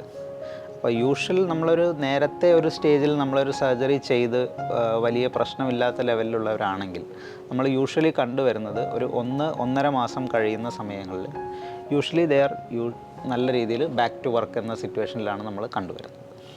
ഡോക്ടർ, അപ്പോൾ അതോടൊപ്പം തന്നെ ഈ ഡോക്ടർ പറഞ്ഞ പോലെ ഇവർക്ക് പിന്നെ വേറെ ഏതെങ്കിലും ഒരു ഡിസ്കിന് പ്രോബ്ലം വരാനുള്ള ചാൻസസ് ഉണ്ടോ? തേയ്മാനം എന്ന് പറയുന്ന ഒരു അസുഖം ഞാൻ പറഞ്ഞല്ലോ, പ്രായം കൊണ്ട് എന്തായാലും കൂടി വരുന്നതാണ്. അപ്പം നമുക്ക് ബാക്കി ഡിസ്കുകളിലും തേയ്മാനം ചെറിയ രീതിയിലാണെങ്കിലും നമ്മളെപ്പോഴും കൂടി വരും. അതിനു വേണ്ടിയാണ് നമ്മൾ ഇപ്പോൾ ഈ പറഞ്ഞ പ്രിക്കോഷൻസ്, അതായത് നമ്മളെ പോസ്ചർ, നമ്മൾ നിൽക്കുന്നതിൻ്റെയും ഇരിക്കുന്നതിൻ്റെയും പോസ്റ്റേഴ്സ്, അല്ലെങ്കിൽ നമുക്ക് എല്ലുകൾക്ക് ബലക്കുറവുള്ളവരാണെങ്കിൽ കാൽഷ്യം വൈറ്റമിൻ ഡി കഴിക്കുന്നത്, അല്ലെങ്കിൽ കഴുത്തിന് മസിലുകൾക്ക് ശക്തി കുറവുള്ളവരാണെങ്കിൽ സ്ട്രെങ്തനിങ് എക്സസൈസുകൾ ചെയ്യുന്നത്, ആർത്രൈറ്റിസ് പോലെയുള്ള അസുഖങ്ങളുള്ളവരാണെങ്കിൽ അതിനെ സ്ഥിരമായി ചികിത്സിക്കുന്നത്, ഇതെല്ലാം നമ്മളൊരു കൺട്രോളിലും ഒരു സൂക്ഷിച്ചും പോവുകയാണെങ്കിൽ നമുക്ക് ബാക്കി ഡിസ്കുകളിൽ തേയ്മാനം എന്തായാലും വരും, കുറച്ചെങ്കിലും വരും. പക്ഷേ അതുകൊണ്ട് വരുന്ന കോംപ്ലിക്കേഷൻസ്, അതായത് ഒരു സർജറിയിലേക്ക് എത്താവുന്ന രീതിയിൽ വരുന്ന കോംപ്ലിക്കേഷൻസ് നമുക്ക് പ്രിവെൻറ്റ് ചെയ്യാൻ പറ്റും. തേയ്മാനം നമുക്ക് ഒരിക്കലും പ്രിവെൻറ്റ് ചെയ്യാൻ പറ്റില്ല. പക്ഷേ അതുകൊണ്ട് വരുന്ന പ്രശ്നങ്ങൾ, അതായത് ഇപ്പോൾ നമുക്ക് കൈയിനോ കാലിനോ ബലക്കുറവ് വരുന്ന രീതിയിൽ വരുന്ന കോംപ്ലിക്കേഷൻസ് നമുക്ക് പ്രിവെൻറ്റ് ചെയ്ത് നിർത്താൻ പറ്റും. അതിനുള്ള ലൈഫ് സ്റ്റൈൽ മോഡിഫൈ ചെയ്തിട്ട് പോയാൽ. അപ്പോൾ ഡോക്ടർ പറഞ്ഞതിൽ നിന്ന് ഒരു കാര്യം മനസ്സിലായത്, ഇപ്പോൾ ഇപ്പോൾ ഡോക്ടർ പറഞ്ഞല്ലോ ഒരു ഡിസ്ക് ഒരു പറഞ്ഞ കാർട്ടിലേജോ അത് മാറ്റി കഴിഞ്ഞിട്ട് അവിടെ നമ്മളൊരു ഇംപ്ലാന്റ് വെക്കുകയാണ് അല്ലേ, ഒരു ബാലൻസ് ചെയ്യാൻ വേണ്ടിയിട്ട്. അപ്പോൾ ഈ പ്രോബ്ലവും കൊണ്ട് നടക്കുന്ന ഒരു രോഗിക്ക് ബാക്കിയുള്ള ഏരിയാസിൽ ഒരു തേയ്മാനം വരാനുള്ള ഒരു ഓപ്പർച്യൂണിറ്റി കൂടുതലല്ലേ? കാര്യം അവിടെ ഒരു ഡിസ്ബാലൻസ് ഓൾറെഡി ഉണ്ട്. ഒരു കോളം സിസ്റ്റം എന്നാണ് ഡോക്ടർ പറഞ്ഞത്. അപ്പോൾ അത് ഒരു കറക്റ്റ് ബാലൻസിൽ പോകുന്നതാണ്. അപ്പോൾ അതിൽ ഏതെങ്കിലും ഒരെണ്ണത്തിനൊരു തേയ്മാനം വന്ന് ഒരു കംപ്രഷൻ വന്നിട്ടാണല്ലോ ഈ പ്രോബ്ലംസ് വരുന്നത്. അപ്പോൾ അത് ഓൾറെഡി അവിടെ ഒരു പ്രോബ്ലമായിട്ട് നിൽക്കുമ്പോൾ ബാക്കിയുള്ള കോളംസിനൊക്കെ ഒരു ഡിസ്ലൊക്കേഷൻ ഓപ്പർച്യൂണിറ്റീസ് കൊടുക്കുകയാണ് എന്ന് ഞാൻ പറഞ്ഞാൽ ഡോക്ടർ അതിനെ പറ്റി എന്ത് പറയും? അങ്ങനെ പറഞ്ഞാൽ സാർ, അത് നമ്മൾ ഈ ഒരു ഡിസ്ക് നമ്മൾ എടുക്കുന്നു, നമ്മൾ അവിടെ ഒരു ഇംബാലൻസ് അല്ലെങ്കിൽ ഒരു സർജിക്കലി ക്രിയേറ്റഡ് ഇൻസ്റ്റെബിലിറ്റി നമ്മളവിടെ ക്രിയേറ്റ് ചെയ്യുന്നുണ്ട്. ആ ഇൻസ്റ്റെബിലിറ്റി കറക്റ്റ് ചെയ്യാനാണ് നമ്മളിവിടെ ഇംപ്ലാന്റ് വെച്ചിട്ട് നമ്മളത് ഫിക്സ് ചെയ്യുന്നത്. ഫിക്സ് ചെയ്തിട്ട് അത് ഉറച്ച് സെറ്റായി കഴിഞ്ഞാൽ, അതായത് ഒരു ബോണുമായിട്ട് ഇൻ്റഗ്രേറ്റഡ് ആയി കഴിഞ്ഞാൽ പിന്നീട് അത് സ്പൈനിൻ്റെ അലൈൻമെൻറ്റുമായിട്ട് യൂഷ്വൽ ലെവലിൽ ചേർന്നാണ് പോകുന്നത്. അതുകൊണ്ട് മാത്രം നമ്മൾ ബാക്കി ഡിസ്കുകളിൽ തേയ്മാനം വരുമെന്നോ തേയ്മാനം കൂടുമെന്നോ ഇതിലില്ല. പ്രായം കൊണ്ട് വരുന്ന തേയ്മാനം എല്ലാ ഡിസ്കുകളെയും ബാധിക്കുന്ന പോലെ ബാക്കി ഡിസ്കുകളെയും ബാധിച്ചുകൊണ്ടിരിക്കുന്നു എന്നേ ഉള്ളൂ. പക്ഷേ ഈ തേയ്മാനം കൊണ്ട് നമ്മൾ ശ്രദ്ധിക്കേണ്ട എന്താണെന്ന് വെച്ചാൽ, നമ്മളതിൽ ബാക്കി കാര്യങ്ങൾ ശ്രദ്ധിക്കാതെ വിടുമ്പോൾ ഇതിൽ തേയ്മാനം കൂടുതൽ ഫാസ്റ്റായിട്ട് പ്രോഗ്രസ് ചെയ്യുകയും അതിലെ അലൈൻമെൻറ്റ് വീണ്ടും വീണ്ടും വീണ്ടും വിട്ടുപോവുകയും ചെയ്യുകയാണ് ചെയ്യുന്നത്. അവിടെയാണ് പ്രശ്നം വരുന്നത്. അപ്പോൾ അങ്ങനെ വരുമ്പോഴാണ് വേറെ ലെവലിലുള്ള ഡിസ്കുകൾ ഇളകുകയും ഇതേമാതിരി കോംപ്ലിക്കേറ്റഡ് സിറ്റുവേഷനിലേക്ക് പോവുകയും ചെയ്യുന്നത്. അതിനെ പ്രിവെൻറ്റ് ചെയ്ത് നിർത്താൻ വേണ്ടിയാണ് നമ്മുടെ ലൈഫ് സ്റ്റൈൽ മോഡിഫിക്കേഷനും നമ്മളുടെ എക്സസൈസുകളും നമ്മൾ റെഗുലറായിട്ട് ചെയ്തു പോകുന്നത്, കാര്യങ്ങൾ ചെയ്യുന്നത്. ഓക്കെ. അതുപോലെ തന്നെ ഡോക്ടർ, ഈ നടുവിൻ്റെ വേദനയും കഴുത്തിൻ്റെ വേദനയും കൂടെ ഒരു രോഗിയിൽ തന്നെ കാണപ്പെടാനുള്ള സാധ്യതകൾ കൂടുതലാണ്. അപ്പോൾ ഈ രണ്ടിൻ്റെയും കൂടെ സർജറി ഒരേ സമയത്ത് ചെയ്യാൻ പറ്റുമോ? ഇതേക്കുറിച്ചൊന്ന് വിവരിക്കാം. സെർവൈക്കൽ സ്പോണ്ടിലോസിസ് എന്ന് പറയുന്നത് സാർ പറഞ്ഞ പോലെ യൂഷ്വലി പ്രായം കൂടുതലുള്ള ആളുകളിൽ തന്നെ കണ്ടുവരുന്ന ഒരു അസുഖമാണ്. പ്രായം കൂടുന്തോറുമാണ് അവരുടെ അസുഖം പ്രോഗ്രസ് ചെയ്ത് പോകുന്നത്. അപ്പോൾ പലപ്പോഴും ശസ്ത്രക്രിയ വേണ്ടി വരുന്നത് പ്രായമുള്ള ആളുകളിൽ തന്നെയാണ്. ഒരു ശസ്ത്രക്രിയ എന്ന് പറയുന്നതിൻ്റെ റിസ്കിനേക്കാൾ കൂടുതൽ, ഇപ്പോൾ ഒരു ഓപ്പറേഷൻ എന്ന് പറയുന്നത് നമുക്കൊരു പ്രായം കുറഞ്ഞ ഒരാളിലും പ്രായം കൂടിയ ഒരാളിലും ഒരേപോലെ തന്നെയാണ്. രണ്ടും ചെയ്യുന്ന ശസ്ത്രക്രിയകളിലും ഓപ്പറേഷനിലും ടെക്നിക്കുകളിലും നമ്മൾ എടുക്കുന്ന സേഫ്റ്റി മെഷറിലൊന്നും പ്രത്യേകിച്ച് വ്യത്യാസങ്ങളില്ല. പ്രായം കൂടുതലാവുന്ന അനുസരിച്ച് അവരിൽ വേറെ അസുഖങ്ങൾ വരുന്നതും, പ്രഷർ, ഷുഗർ, അങ്ങനെ ഒരുപാട് അസുഖങ്ങൾ വരുന്നതും, അനസ്തീഷ്യ റിസ്കുകൾ, പ്രൊലോങ് ചെയ്യുന്നതനുസരിച്ചുള്ള അനസ്തീഷ്യ റിസ്കുകൾ മാത്രമേ കൂടുതലായിട്ട് വരുന്നുള്ളൂ. അല്ലാതെ ഒരു സെർവൈക്കൽ സ്പോണ്ടിലോസിസ് സർജറി എന്ന് പറയുന്നതിന് പ്രോപ്പർ നമ്മളൊരു പ്രായം കൂടുതൽ കൊണ്ടുള്ള റിസ്ക് ഉണ്ടോ എന്ന് ചോദിച്ചു കഴിഞ്ഞാൽ അങ്ങനെയൊന്നുമില്ല. അത് കൂടുതലായും അനസ്തീഷ്യ റിസ്കുകളിലാണ് കൂടുതലും വരുന്നത്. രണ്ടാമത്, എങ്ങനെയാണ് നമ്മളിതിൽ ഫോളോ അപ്പ് ചെയ്യേണ്ടത്, അല്ലെങ്കിൽ ഒരു തുടർ ചികിത്സ ചെയ്യേണ്ടത് എന്ന് പറയുന്നത്, ഇപ്പോൾ ബലക്കുറവുള്ള ആളുകളിൽ നമ്മൾ അതിനനുസരിച്ചുള്ള ഫിസിയോതെറാപ്പി സ്റ്റെപ്പ് ബൈ സ്റ്റെപ്പായി ചെയ്തുകൊണ്ടേയിരിക്കണം. അപ്പോൾ ആദ്യം കുറച്ച് ബലം വരാനുള്ള ചെറിയ എക്സസൈസുകളിൽ നമ്മൾ സ്റ്റാർട്ട് ചെയ്ത് പിന്നീട് അത് കുറേശ്ശെ കൂടുതൽ ചെയ്താണ് അവരെ നല്ല രീതിയിൽ നടക്കാനും ജോലി ചെയ്യാനുള്ളൊരവസ്ഥയിലേക്ക് നമ്മൾ എത്തിക്കുന്നത്. രണ്ടാമത്തെ കാര്യം, പിന്നീട് തേയ്മാനം വരാതിരിക്കാനും അല്ലെങ്കിൽ തേയ്മാനം കൊണ്ടുള്ള കോംപ്ലിക്കേഷൻസ് വരാതിരിക്കാനുള്ള എക്സസൈസുകളും പ്രിക്കോഷൻസും നമ്മൾ നല്ല രീതിയിൽ ഒരു ചിട്ടയോടെ ഡിസിപ്ലിൻഡ് ആയിട്ട് തന്നെ നമ്മൾ പിന്നീട് നമ്മുടെ ലൈഫ് സ്റ്റൈൽ കൊണ്ടുപോകണം. അതായത് നമ്മളെ ഇരുത്തത്തിൻ്റെയും നിൽക്കുന്നതിൻ്റെയും കിടക്കുന്നതിൻ്റെയും ഒക്കെ പോസ്റ്ററുകൾ നമ്മൾ കുറച്ച് ശ്രദ്ധിച്ചു പോവുക. എല്ലുകൾക്ക് ബലക്കുറവുള്ളവരാണെങ്കിൽ കാൽഷ്യം, വൈറ്റമിൻ ഡി കുറച്ച് കാലം സ്ഥിരമായിട്ട് കഴിച്ചു പോവുക. കഴുത്തിൻ്റെയും ഇതിൻ്റെ എല്ലാം സ്റ്റെബിലൈസേഷൻ എക്സസൈസസ് എന്ന് പറയും. സ്റ്റെബിലൈസ് ചെയ്യാനുള്ള എക്സസൈസുകൾ സ്ഥിരമായിട്ട് ചെയ്യുക. വർഷത്തിലൊരിക്കലോ 2 വർഷത്തിലൊരിക്കലോ കഴുത്തിൻ്റെ ഒരു എക്സ്റേ എടുത്ത് നോക്കുക. തേയ്മാനം അല്ലെങ്കിൽ അലൈൻമെൻറ്റ് ഏത് രീതിയിൽ പ്രോഗ്രസ് ചെയ്യുന്നുണ്ട്.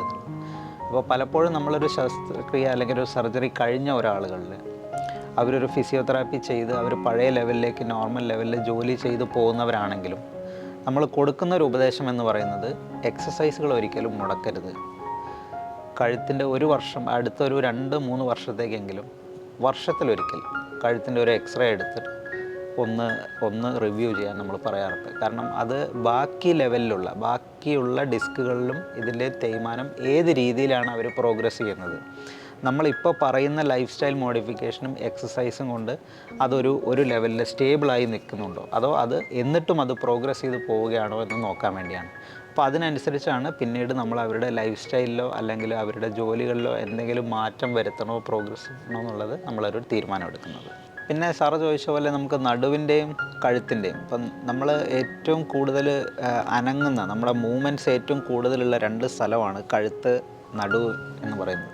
അപ്പോൾ തേയ്മാനം ഏറ്റവും കൂടുതൽ ബാധിക്കുന്നതും അവിടെ തന്നെയാണ്, കഴുത്തിൻ്റെയും നടുവിൻ്റെയും. അപ്പോൾ യൂഷ്വലി ഒരു കഴുത്തിൽ നല്ല ഒരു തേയ്മാനം കാണുന്ന ആളുകളിൽ വളരെ ചെറിയ രീതിയിലെങ്കിലും നടുവിലും കാണാറുണ്ട്. അപ്പോൾ എപ്പോഴും നമ്മളൊരു MRI സ്കാനും അല്ലെങ്കിൽ ഒരു ഡയഗ്നോസ്റ്റിക് പ്രൊസീജിയർ എടുക്കുമ്പോൾ ഹോൾ സ്പൈനിൻ്റെയാണ് നമ്മൾ എടുക്കുന്നത്. കാരണം അത് നമുക്കൊരു ഹോൾ സ്പൈനിനെ കുറിച്ചുള്ള ഓവറോൾ ഐഡിയ കിട്ടാൻ വേണ്ടിയാണ്. അപ്പോൾ ബാക്കി സ്ഥലത്ത് തേയ്മാനം ഉള്ളവർക്ക് നമ്മൾ അതിനനുസരിച്ചുള്ള എക്സസൈസുകളും മോഡിഫിക്കേഷൻസും നമ്മൾ അവരെ അഡ്വൈസ് ചെയ്ത് തന്നെ വിടുകയും വേണം. പിന്നെ ഒരു സർജറി എത്തുന്ന അവസ്ഥയിൽ ചില ആളുകളിൽ വളരെ അപൂർവമായിട്ട് കഴുത്തിലും നടുവിൻ്റെ അവിടെയുമുള്ള ഡിസ്കുകൾ രണ്ടുപേർക്കും രണ്ട് സ്ഥലത്തും ഒരേപോലെ പ്രശ്നമുള്ളതായിട്ടും രണ്ട് സ്ഥലത്തും ലക്ഷണങ്ങളുള്ളതായിട്ടും നമ്മൾ കണ്ടുവരാറുണ്ട്. പക്ഷേ നമ്മളൊരു സർജറി സജസ്റ്റ് ചെയ്യുന്ന സമയത്ത് രണ്ടും കൂടെ ഒരുമിച്ച് ചെയ്യാമോ എന്ന് ചോദിച്ചു കഴിഞ്ഞാൽ ചെയ്യാൻ പറ്റും, കുഴപ്പമൊന്നുമില്ല. പക്ഷേ പലപ്പോഴും നമ്മൾ അതിൻ്റെ ഒരു തീരുമാനം എടുക്കുന്നത് രോഗികളുടെ പ്രായവും രോഗികളുടെ ആരോഗ്യാവസ്ഥ, അവർക്ക് എത്ര അസുഖങ്ങളുണ്ട്, ഇപ്പോൾ ബാക്കി വേറെ എന്തെങ്കിലും അസുഖങ്ങൾ, പ്രഷർ, ഷുഗർ, ഒരുപാട് അസുഖങ്ങളുണ്ടോ. നമ്മളൊരു 2 സർജറി ചെയ്ത് വരുമ്പോൾ നമ്മളെ സർജിക്കൽ പ്രൊസീജിയറിൻ്റെ ടൈമും അനസ്തീഷ്യ ടൈമും ഒക്കെ ഒരുപാട് പ്രൊലോങ് ചെയ്ത് പോകുന്നുണ്ട്. അപ്പോൾ ഇത്രയും പ്രൊലോങ് ചെയ്ത ഒരു അനസ്തീഷ്യ അല്ലെങ്കിൽ ഒരു സർജിക്കൽ പ്രൊസീജിയർ ചെയ്യുന്നതിന് അവർക്കുള്ള റിസ്ക് ഫാക്ടേഴ്സ് അല്ലെങ്കിൽ റിസ്ക് എത്രത്തോളം ഉണ്ട്, ഒരുപാട് നേരം അനസ്തീഷ്യ കൊടുക്കുന്നത് കൊണ്ടുള്ള റിസ്ക്കുകൾ, ഇതെല്ലാം മനസ്സിൽ വെച്ചുകൊണ്ടാണ് നമ്മളിത് രണ്ടും ഒരുമിച്ച് ചെയ്യണോ വേണ്ടയോ എന്നൊരു തീരുമാനമെടുക്കുന്നത്. ഒരുമിച്ച് ചെയ്യാറുണ്ട് ചില ആളുകളിൽ, നല്ല ആരോഗ്യമുള്ള ആളുകളിൽ, ഒരു നല്ല സർജറി താങ്ങുമെന്ന് തോന്നുന്ന ആളുകളിൽ ചിലപ്പോൾ രണ്ടും ഒരേ സിംഗിൾ പ്രൊസീജിയറായിട്ട് തന്നെ നമ്മൾ ചെയ്യാറുണ്ട്. പക്ഷേ പലപ്പോഴും ഈ ഒരുപാട് അസുഖമുള്ള ആളുകളിൽ അല്ലെങ്കിൽ നമ്മൾ ഒരുപാട് അനസ്തീഷ്യ റിസ്ക് ഉള്ള ആളുകളാണെങ്കിൽ പലപ്പോഴും നമ്മളതൊരു 2 സ്റ്റേജായിട്ട് സ്പ്ലിറ്റ് ചെയ്താണ് ചെയ്യുന്നത്. അത് അവരുടെ അനസ്തീഷ്യ റിസ്ക് കുറയ്ക്കാൻ വേണ്ടി മാത്രം ചെയ്യുന്ന ഒരു പ്രൊസീജിയറാണ്. ഡോക്ടർ, ഒരു വലിയൊരു സംശയമാണ്. സാധാരണ ഇപ്പം നമ്മൾ സംസാരിച്ചത് കഴുത്ത് വേദന, കുറേ നാളായിട്ട് വേദന അനുഭവിക്കുന്നവർക്ക് നമ്മൾ എലക്റ്റീവായിട്ട് പിന്നെ പ്ലാൻ ചെയ്തൊക്കെ ചെയ്യുന്ന ഒരു സർജറിയാണ്. അതല്ല, നമ്മളിപ്പം കണ്ടുവരുന്നത് ആക്സിഡൻറ്റ്സ്, റോഡ് ട്രാഫിക് ആക്സിഡൻസിൽ അല്ലെങ്കിൽ വർക്ക് സൈറ്റിലുള്ള ആക്സിഡൻറ്റ്സ്, അല്ലെങ്കിൽ ഈ ഇൻവോളണ്ടറി നാച്ചുറൽ കലാമിറ്റീസിലൂടെ ഉണ്ടാകുന്ന ആക്സിഡൻറ്റ്സ്, ഇതിലൊക്കെ യങ്സ്റ്റേഴ്സ്, ഒരു മീഡിയോക്കർ ഏജ് ആയിട്ടുള്ളവർക്ക് ഈ പറഞ്ഞ ആക്സിഡൻറ്റിലൂടെ കഴുത്തിന് പ്രോബ്ലം ഉണ്ടായിട്ട്, തേയ്മാനമല്ല, ഈ ആക്സിഡൻറ്റിലുണ്ടാകുന്ന ഒരു ഇഞ്ചുറിയിലൂടെ ഉണ്ടാകുന്ന ഒരു പ്രോബ്ലത്തിലൂടെ വന്ന് അൺഫോർച്ചുനേറ്റ്ലി ഈ പറഞ്ഞ സർജിക്കൽ ഇൻ്റർവെൻഷൻ ചെയ്യേണ്ടി വന്നു. ഇത് ചെയ്ത് കഴിഞ്ഞാൽ ഒരു ക്യൂറിങ് ടൈം കഴിഞ്ഞ് കഴിഞ്ഞാൽ ഇവർക്ക് ബാക്ക് ടു നോർമൽ എന്ന് പറയും പോലെ ഇവരുടെ ആക്ടിവിറ്റീസ്, ഒരു പക്ഷേ ആ പറഞ്ഞ വ്യക്തി ഒരു സ്വിമ്മർ ആയിരിക്കാം, ഒരു ബാഡ്മിൻ്റൺ പ്ലെയർ ആയിരിക്കാം, ഒരു ഫുട്ബോൾ പ്ലെയർ ആയിരിക്കാം, അല്ലെങ്കിൽ ഒരു അത്ലീറ്റ് ആവാം, സ്പ്രിൻ്റർ ആവാം, എന്ത് വേണോ ആവാം, അതിലേക്ക് പോകാനുള്ള സാധ്യതകൾ എത്രത്തോളമുണ്ട്? ഒരു കഴുത്തിനൊരു ഇഞ്ചുറി അല്ലെങ്കിൽ പരിക്ക് പറ്റുന്ന ഒരാളിൽ, പ്രത്യേകിച്ചും ഒരു പ്രായം കുറഞ്ഞ ഒരാളാണെങ്കിൽ, നമ്മളിപ്പോൾ അതിലൊരു സർജിക്കൽ കറക്ഷൻ ചെയ്ത് കഴിഞ്ഞ് അതിനകത്ത് മിക്കവാറും ഈ പറഞ്ഞ പോലെ ഒരു ടൈറ്റാനിയം ഇംപ്ലാന്റോ എന്തെങ്കിലും ഉണ്ടാവും. അത് വെച്ചിട്ട് നമ്മൾ ഫിക്സ് ചെയ്ത് അത് എല്ലുമായി ഇൻ്റഗ്രേറ്റ് ചെയ്ത് കഴിഞ്ഞാൽ ഒരു ചെറുപ്രായത്തിലുള്ള അല്ലെങ്കിൽ പ്രായം കുറഞ്ഞ ഒരാളാണെങ്കിൽ അയാൾക്ക് ബാക്ക് ടു നോർമൽ ലൈഫ് തന്നെ ലീഡ് ചെയ്യാം. അയാളുടെ സ്പോർട്സ് ആക്ടിവിറ്റീസുമായും അയാളുടെ ഹെവി ആക്ടിവിറ്റീസും അയാൾക്ക് സുഖമായിട്ട് ചെയ്യാം. അതിലൊന്നും നമുക്ക് യാതൊരു തടസ്സവുമില്ല. ഇൻ കേസ് നമ്മളൊരു സ്വിമ്മിങ്ങിനെ കുറിച്ചൊക്കെ നമ്മൾ പറയുമ്പോൾ, സ്വിമ്മിങ്ങിലൊക്കെ നമ്മൾ അഡ്വൈസ് ചെയ്യുന്നത് യൂഷ്വൽ സ്വിമ്മിങ്ങിലോ ഇതിലോ പ്രത്യേകിച്ച് പ്രശ്നങ്ങളില്ല. പക്ഷേ എപ്പോഴും നമ്മൾ ഡൈവിങ്ങിൽ നമ്മൾ കെയർഫുൾ ആവാൻ തന്നെ പറയാറുണ്ട്. കാരണം ഒരു മിസ്സാവുന്നൊരവസ്ഥയിൽ ഡയറക്റ്റ് ഒരു ഹെഡ് ഇഞ്ചുറി എപ്പോഴും പറ്റാറുണ്ട്. ഓൾറെഡി ഒരു സ്പൈൻ അലൈൻമെൻറ്റ് അല്ലെങ്കിൽ ഒരു സ്പൈൻ ഇഞ്ചുറി ഉള്ള ഒരാളിൽ എപ്പോഴും ഒരു ഡയറക്റ്റ് ഡൈവിങ് ഒരു ഹെഡ് ഇഞ്ചുറി അല്ലെങ്കിൽ ഒരു സ്പൈൻ ഇഞ്ചുറി നമ്മളെപ്പോഴും പ്രിവെൻറ്റ് ചെയ്യാനും അതിൻ്റെ പ്രിക്കോഷൻസ് എടുക്കാനും നമ്മൾ അവരെ അഡ്വൈസ് ചെയ്യാറുണ്ട്. അല്ലാത്ത ഒരു യൂഷ്വൽ സ്പോർട്സ് ആക്ടിവിറ്റി, ഇപ്പോൾ ഫുട്ബോൾ ആവട്ടെ, ക്രിക്കറ്റ് ആവട്ടെ, ബാഡ്മിൻ്റൺ ആവട്ടെ, എന്ത് ആക്ടിവിറ്റിയും അവർക്ക് പഴയതുപോലെ തന്നെ ചെയ്തു പോകാവുന്നതേ ഉള്ളൂ. അതും ഇത് കഴുത്തിനെ ഒരിക്കലും ബാധിക്കുന്നതാവില്ല. Thank you very much doctor. വളരെയധികം സന്തോഷം ഞങ്ങൾക്ക് ഇത്രയും ഡീറ്റെയിൽ ആയിട്ട് നമ്മുടെ ഒരു കഴുത്തുവേദന എന്ന് പറഞ്ഞ ഒരു സിംറ്റം അല്ലെങ്കിൽ ഒരു രോഗ അവസ്ഥ, ഇത് ഇഷ്ടംപോലെ പേര് ഇത് അനുഭവിക്കുന്നുള്ളവരുണ്ടായിരിക്കും. അതിൻ്റെ പെയിനും അതിൽ നിന്ന് ക്യൂർ കിട്ടാതിരിക്കുന്നവരും ഉണ്ടാവാം. അവർക്കൊക്കെ ഇതൊരു ഇൻഫർമേഷൻ ആയിക്കോട്ടെ. വളരെയധികം സന്തോഷം ഞങ്ങളുടെ MMC ഹെൽത്ത് ടോക്കിലേക്ക് ഡോക്ടറിൻ്റെ സമയം ഞങ്ങൾക്ക് തന്നതിന്. Thank you very much doctor.